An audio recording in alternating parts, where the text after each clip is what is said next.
परित्राणाय साधूनां विनाशाय च दुष्कृतां धर्म संस्थापनार्थाय संभवामि युगे युगे।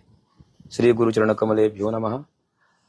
मित्रों, आज परम पूज्य आचार्य श्री विवेक ऋषि जी के सन्निधि, पावन सन्निधि में हम आचार्य जी से जानना चाहते हैं। आचार्य जी, हमारी पौराणिक परंपरा जो रही है वह पुनः आप गुरुकुल के माध्यम से स्थापित क्यों करना चाहते हैं, मैं आपसे जानना चाहता हूँ। आपका कहने का तात्पर्य है कि स्कूल कॉलेज सब चल रहे हैं तो फिर गुरुकुल की क्या जरूरत है, बराबर जी। आपके बच्चों को क्या वो शक्ति, वो संस्कार, वो सेहत मिल रही है अपने स्कूलों में? वो तो नहीं मिल रहा।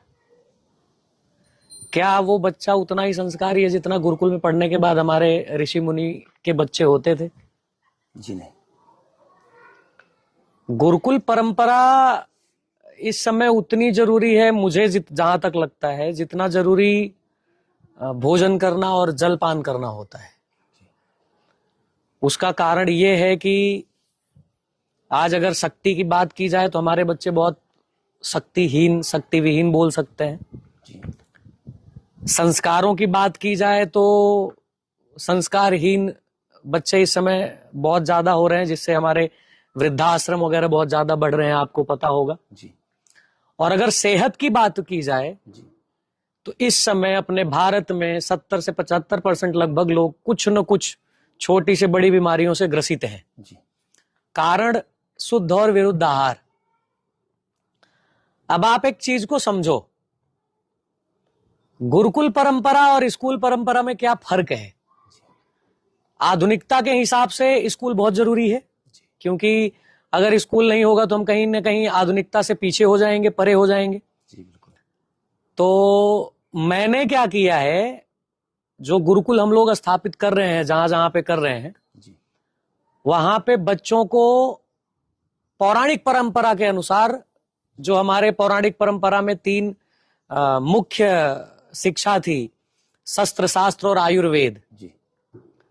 तो मैं कहीं ना कहीं मानता हूं कि बच्चों को शक्तिशाली बनाओ जी, संस्कारी बनाओ जी, सेहतमंद बनाओ जी, और उसके साथ साथ जी, उनको आधुनिकता से जोड़ के रखो जी। हमारे जैसे कि आपको पता ही है कि अपने बच्चे स्कूल भी जाते हैं, पढ़ाई करते हैं, वो इंग्लिश मीडियम से पढ़ाई कर रहे हैं, हिंदी मीडियम से कुछ बच्चे पढ़ाई कर रहे हैं, लेकिन जो संस्कार, जो संस्कृति, जो शिक्षा उनको अपने सनातन से जोड़ के रखने वाली है, वो कब जोड़ेगी? जब वो उसको समझेंगे। तो गुरुकुल का काम है कि सनातन को शक्तिशाली बनाना। तो सनातन शक्तिशाली कैसे बनेगा? जब हमारे बच्चे अपनी परंपरा को पूर्ण रूप से जानेंगे और समझेंगे। उनको ये पता ही नहीं है कि ज्यादा जरूरी धन है कि ज्यादा जरूरी धर्म है। बिल्कुल सही कह रहे हैं। आज हर व्यक्ति जो आधुनिकता में आया है वो धन को धर्म बना के रखा हुआ है। बिल्कुल। जबकि धन एक जरूरत है जी। धन से जरूरतें पूरी की जाती है, वो धर्म नहीं है जी। तो धन और धर्म अगर बगल बगल में रखा जाए तो जरूरत क्या है? हमारे पूर्वजों ने रजवाड़े छोड़ छोड़ करके सिर्फ और सिर्फ धर्म के लिए लड़े जी। और आज जो लोग लड़ाई लड़ रहे हैं वो धन के लिए। भाई भाई का दुश्मन हो रहा है, किस लिए?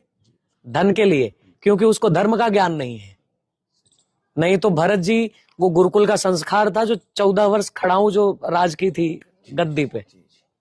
तो इसलिए गुरुकुल परंपरा जो है वो हमें वापस जीवित करनी है, जिससे हमारे भारत का, हमारे सनातन धर्म का एक झंडा रहे और एक शक्तिशाली धर्म रहे जो पहले से रहा हुआ है। भारत फिर से विश्व गुरु बने। बहुत बढ़िया। आचार्य जी के ये विचार और उद्गार हमारे सनातन के समस्त लोगों को स्वीकृत करना चाहिए। और आचार्य जी के माध्यम से मैं पुनः निवेदन करूंगा कि सनातन संस्कृति में तो ऋषियों की परंपरा रही है, परंतु ऋषियों की ही परंपरा को प्रामाणिकता आपके माध्यम से सिर्फ क्यों दी जा रही है? उसका कारण है कि मैंने बताया ना कि सबसे पहले हम जिन चीजों को छोड़ देते हैं, पीढ़ियां बीत जाती है और वो चीजें रहती ही नहीं है, तो फिर धीरे धीरे कहीं ना कहीं वो विलुप्त होती चली जाती है। तो कोई आपके जैसा या मेरे जैसा या कोई और ऐसा जो एक सामान्य घर से निकलता है और बोलता है कि मुझे धर्म की वो चीजें वापस खोज करके लानी है जो विलुप्त हो गई है, तो कहीं ना कहीं हमारे गुरुओं की प्रेरणा रही है, हमारे गुरुओं की शिक्षा रही है, जो हम लोग वापस उसको लाने का प्रयास कर रहे हैं। आज की आधुनिकता के जीवन में लोग अपने बच्चों का पेट नहीं पाल पा रहे हैं। और आचार्य जी, आप इतने 40-50 बच्चे यहाँ और दूसरे वाले गुरुकुल में, हर जगह जगह पे जो आपके गुरुकुल चल रहे हैं, ये कैसे आप मैनेज कर लेते हैं? देखो एक चीज बताऊं, हमारे सनातन धर्म की सुंदरता सबसे बड़ी क्या है पता है? जी। लोगों का भाव बड़ा निश्चल है, बहुत निश्चल रहते हैं। जी। आज अगर मैं बच्चों को शिक्षा दीक्षा दिलवा पा रहा हूं या फिर इनका सेवा कर पा रहा हूं, इनकी सेवा कर पा रहा हूं, इनको अच्छा एजुकेशन दे पा रहा हूं, इनको शस्त्र शास्त्र आयुर्वेदा का ज्ञान दिलवा पा रहा हूं, तो कहीं ना कहीं वो धर्म योद्धाओं से है जो मौखिक तो कभी सामने आते नहीं है, लेकिन पीछे से वो हमेशा सपोर्ट करते रहते हैं। सनातन धर्म में ऐसे कार्य, ऐसे गुरुकुल चलते रहने चाहिए। तो मैं देखा आचार्य जी कि और लोग तो जैसे कि एक तरीके से गुरुकुल चलाते हैं, बहुत संतों के बीच में भी मैं रहा हूँ, आपको तो ये बातें पता ही हैं जी। लेकिन मैं देखता हूँ कि संतों में भी भेदभाव की स्थितियां आ जाती हैं। लेकिन आप तो उन बच्चों को, जिन बच्चों को आप अडॉप्ट करते हैं या जिन बच्चों को गुरुकुल में लाते हैं, यानी उनके लिए मैंने आपका क्रोधी स्वभाव भी देखा कि जब बच्चों के प्रति बात आती है तो आप अपने निजता के मित्रवत व्यवहार को या अपने निजी रिश्तेदारी को भी गौड़ करके और उन बच्चों के प्रति पूर्ण समर्पित हो जाते हैं। यह भाव कैसे आपको अंदर से प्रेरित करता है? कैसे आपके अंदर भाव आते हैं? जीवन में बदलाव नहीं लगता है मुझे? जीवन में महाराज जी दो चीज का ध्यान रखना, मैं हमेशा इस बात को हमेशा कहता हूं जी। मैं सन्यासी या संत दो को ही मानता हूं। जी। पहला, जी, जो बचपन से अपने गुरु के पास रहा हो, जो पूरी दूसरी दुनिया न देखा हो। जी। और दूसरा जो राजा रहा हो, जी। राजा के बाद सन्यासी बन गया हो। जी। तो मैं ऐसा तो नहीं बोल सकता हूं कि मैं राजा था, जी। लेकिन हाँ, ऐसा था कि मुझे कभी भी मैं अभाव में नहीं जिया हूं। तो मुझे वो माया, जो जिसको धन बोलते हैं, मुझे धन की आवश्यकता क्यों पड़ती है महाराज जी? क्योंकि मैं वो कार्य कर रहा हूं, वहां पे उसकी जरूरत है, उसके बिना वो कार्य नहीं हो सकता। लेकिन पर्सनली यूज के लिए मुझे धन की उतनी आवश्यकता नहीं है। 2 वक्त की रोटी मिल जाती है, एक कपड़ा मिल जाता है, लकड़ी का पादुका मिल जाती है, बहुत हो गई अपने लिए।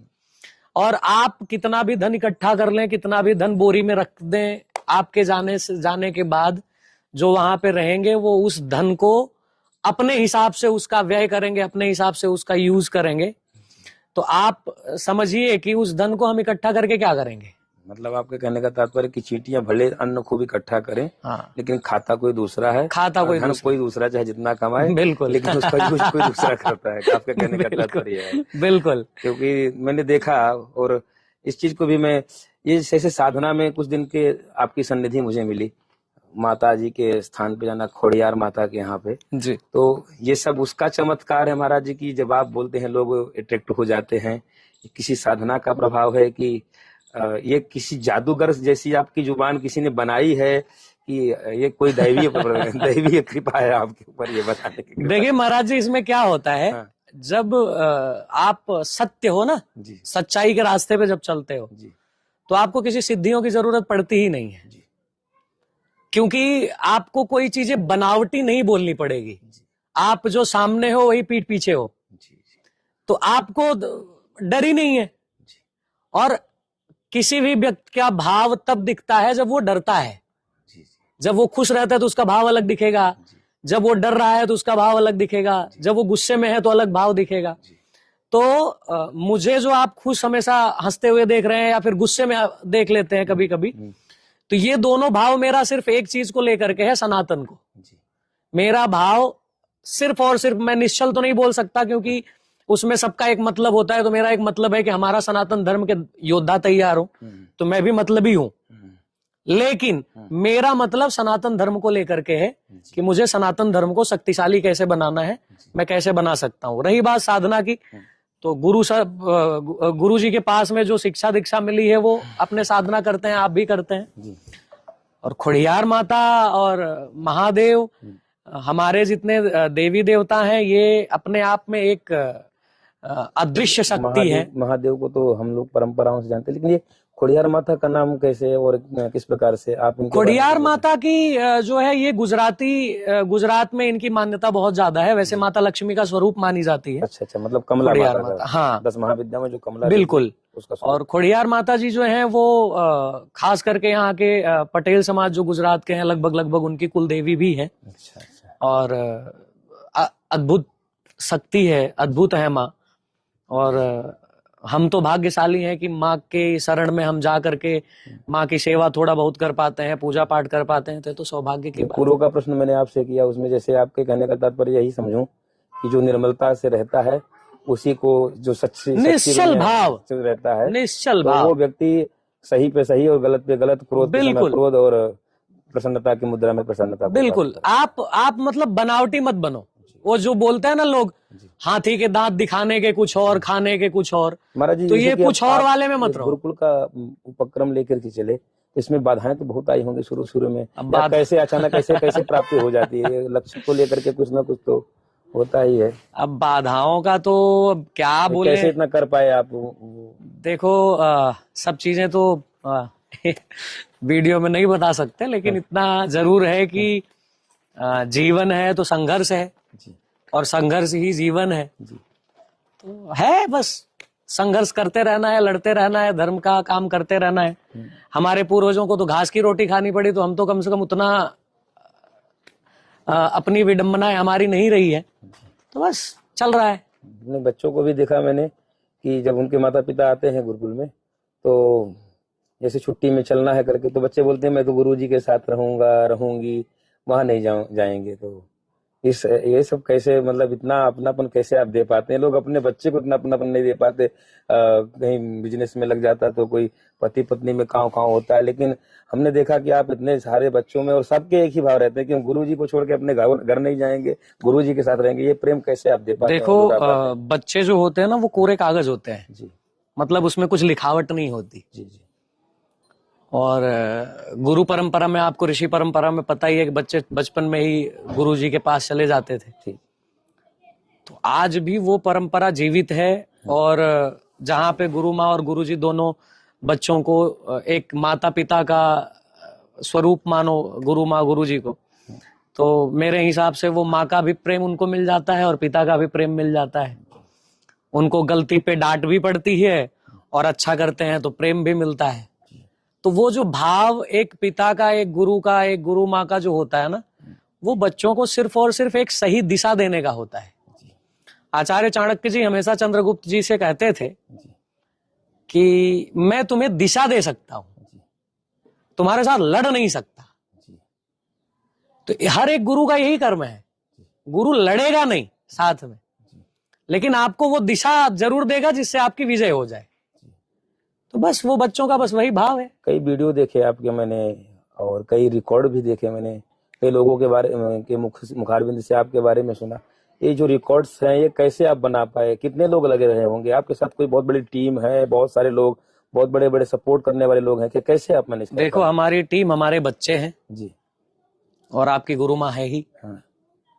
दूसरा, वर्ल्ड रिकॉर्ड तो चलो एक छोटी सी बात है, मैं इतना उसको मान्यता नहीं देता मेरे हिसाब से जी। क्योंकि रिकॉर्ड वगैरह बनते रहेंगे। लेकिन मेरा भाव जो है वो ये है कि हमारी हर बेटी सुरक्षित रहे, और सुरक्षित बेटी तभी रहेगी जब वो शक्तिशाली रहेगी। जी। और मैं चाहता हूं कि भारत की हर बेटी शक्तिशाली बने। जी। मैंने आपका एक वक्तव्य सुना था, उस वक्तव्य में आप कह रहे थे कि मुझे इस बात का मतलब बहुत कष्ट है कि मैंने 5 लाख लोगों तक ही सेल्फ डिफेंस दे पाया, और कई लोग छोटा सा कार्य करते तो बहुत दिखाना चाहते, बताना चाहते, लेकिन आपका यह भाव मैं जानना चाहता हूं कि आप एक इतने साधारण तरीके से कैसे कह पाते हैं कि हम सिर्फ 5 लाख तक ही पहुंच पाए, हमारी कमजोरी है, हमको और लोगों तक पहुंचना चाहिए। मतलब इतना होने के बावजूद भी आपको ऐसा लगता है कि आपने कुछ नहीं किया, ये भाव कैसे हो पाता? नहीं, इतना जो हुआ है ना वो बहुत कम सच में हुआ है। अच्छा जी। अपने भारत के अंदर हर 15 मिनट में 3 बेटियों का बलात्कार होता है, हर 15 मिनट में। इसका कोई डेटा वगैरह है? बिल्कुल, आप गूगल पे सर्च करो। जी और गूगल सब मानते हैं, सभी मानते हैं। जी जी जी तो गूगल पे सर्च करो। जी। और 172 बेटियां पर डे गायब होती है, किडनैप होता है। सरकारें क्या कर रही हैं? ये सरकारी आंकड़ा पूरा है। तो सरकारें क्या कर रही हैं?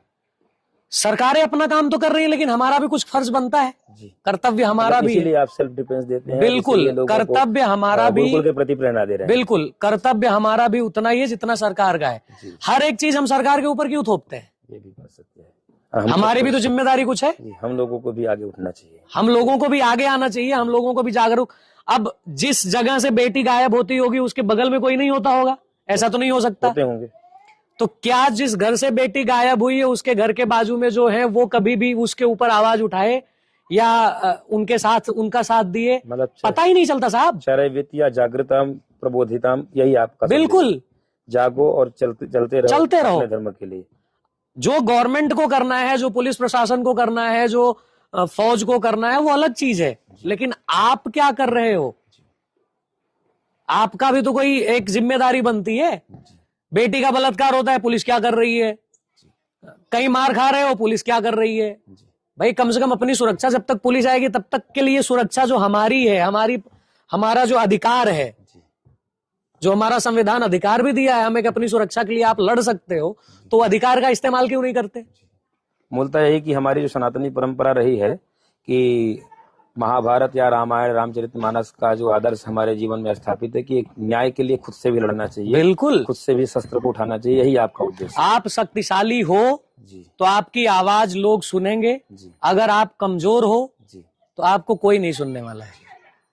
इसलिए शक्तिशाली बनना बहुत जरूरी है। आदरणीय पूज्य ऋषि जी, आप जी से मिल करके और परित्राण के समस्त दर्शक तथा सनातन धर्म के जिन भी बिंदुओं के माध्यम से यह जन जन तक के लिए जागृति जाए, यह वीडियो जाए, हम सबको आपका कृतज्ञ बनकर रहना चाहिए। बहुत बहुत धन्यवाद। जैसे महापुरुष इस कार्य के लिए महापुरुष तो वो है जो हम नहीं महापुरुष देखिए, आज के साधुशाही भाषा में लोग महापुरुष का सिर्फ एक लेबल लगा लेते हैं। मैं किसी का विरोध नहीं कर रहा हूँ, प्रतिकार नहीं कर रहा हूँ। कई बार आप मुझे रोके टोके भी है कि महाराज जी कभी कभी आप भूल जाते हैं, तो मैं किसी की आत्मा में ठेस न पहुंचे, परंतु कहना पड़ता है कि महापुरुष का लेबल लग जाना या किसी आचार्य की पदवी लग जाना कि फलाने आचार्य फलाने जगत गुरु हैं, लेकिन जो जगत गुरुओं को करना चाहिए, आचार्यों को करना चाहिए। महापुरुष आपके विचारों से सुन के मुझे ऐसा प्रतीत होता है कि महापुरुष तो कोई यहाँ पैदा हुआ नहीं है, चाहे वो सिद्धार्थ रहे हो, बाद में बुद्ध बने हो, यानी ये महापुरुष बनना पड़ता है चित्र के माध्यम से, चरित्र के माध्यम से। बिल्कुल जी महाराज जी, हम आपके कृतज्ञ हैं और आपका सभी सनातन धर्म का जो व्यक्ति है कृतज्ञ बने और आपके बताए हुए मार्ग पर चल करके सनातन की संस्कृति की रक्षा में आपका सहयोग करे और ऐसा और भी लोगों को बनाने की प्रेरणा दे, यही मैं प्रार्थना करता हूँ। दर्शकों, हम पुनः नए वीडियो के साथ महाराज जी की एक नई चर्चा में, श्रृंखला में उपस्थित होंगे। आज के लिए इतना ही। हर हर महादेव। हर हर महादेव।